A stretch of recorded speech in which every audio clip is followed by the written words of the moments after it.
So Thursday night, Gavin McInnes, Vice Media co-founder, was supposed to speak at NYU across the street at 6:30. He was being sponsored by the college Republicans, and before he got to speak, it appeared that every anarchist in New York City showed up and said he should not be able to speak on the grounds that he was promoting hate speech.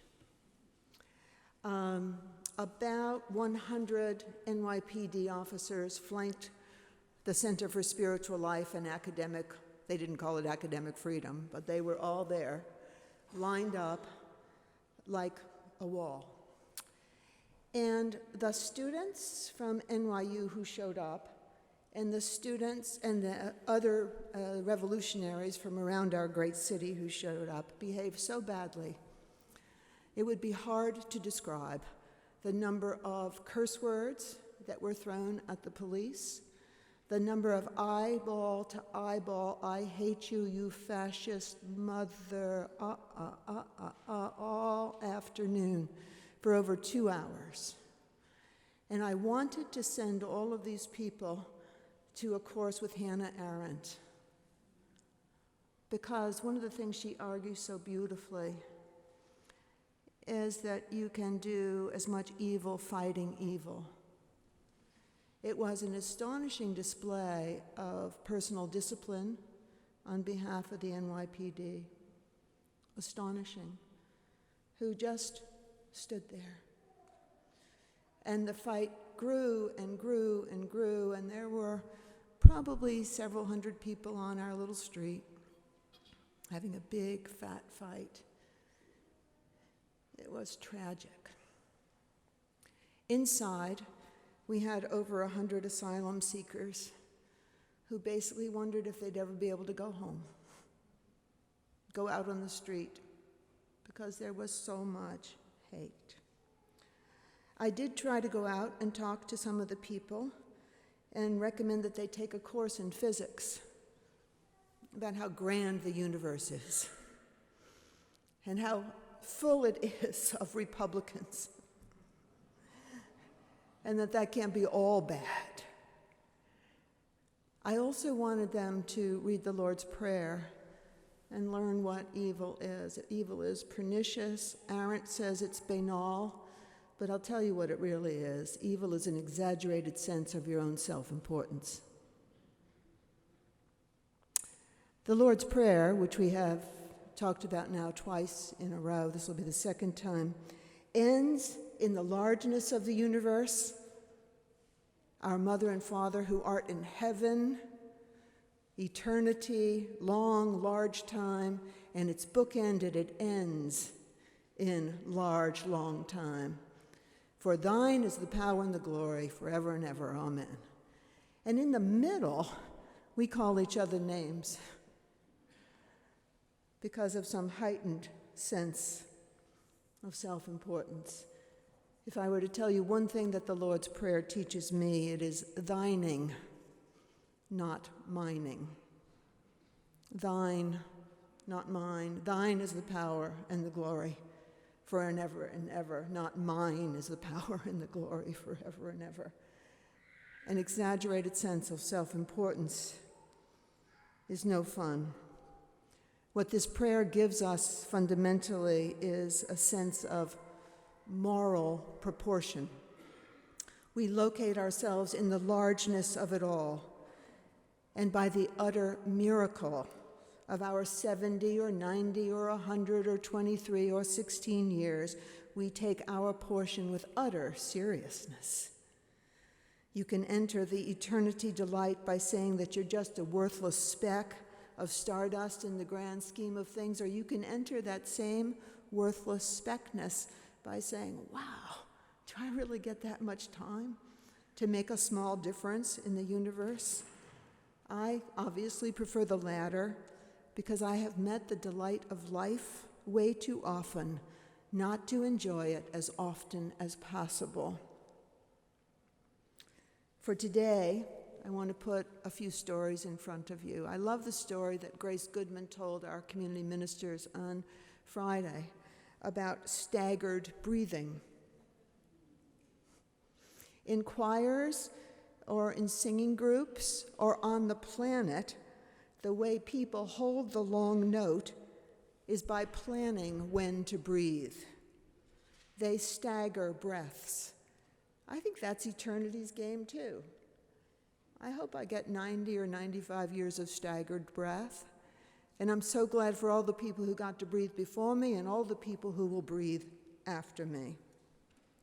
For you and the parts of me that are overworking our consequentiality or our importance right now, find a breathing partner and rest. You'll do much less harm by resting. And when we don't rest, it's because we are self-exaggerating. I love a woman whose name is Dorcas. She is the twin of one of my Ghanaian students at Hartford Seminary. And Dorcas is the twin of Joseph, and Dorcas just died. And Joseph died with her on Skype. Every morning they would talk to each other and say their goodbyes and their meaningful things. As she died or transitioned, as death-phobic people like to call it, she smiled to Joseph a big smile, long distance, and said, "I can't wait to see what's on the other side, Joseph. I'll miss you there." Dorcas had a sense of proportion, based in eternity. By the way, she was also a nurse and delivered babies and did abortions all day long. Or some of you might have known Phyllis Tickle. She was the former religion editor of Publishers Weekly. I used to write for her little reviews. She'd send me 10 religion books a week. I got 75 words and $75 if I could boil the book down to 75 words. Life often boils it all down to 75 words, in case you haven't figured that out. Phyllis died at 81 years of age and didn't go out much at the end. We would invite her to come and speak, all kinds of wonderful things we wanted her to say, and she'd say, "I'm just not that interested anymore in what I have to say. I'm only interested in what's going on inside me. Would you mind if I didn't come? I could call it in, but you wouldn't want that."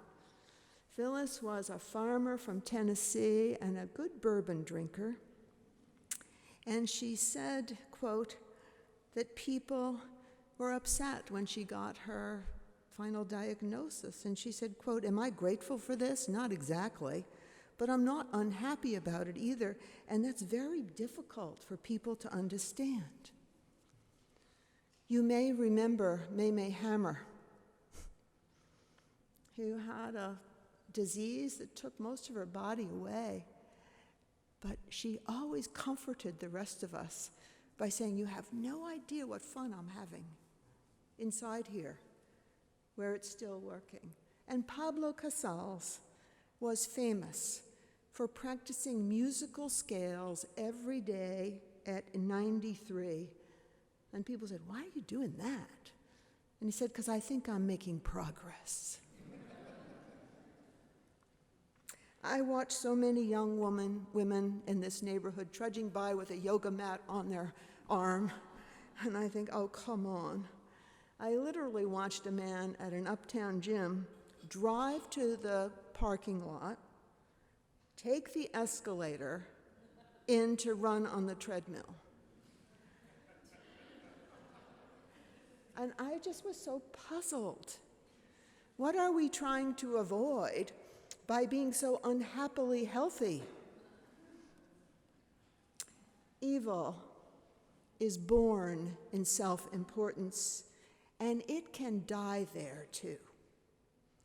When we realize that indeed we are important enough for yoga, or rest, or the treadmill, that we are important to the grand plan of a really big universe. What we have to manage is overdoing it.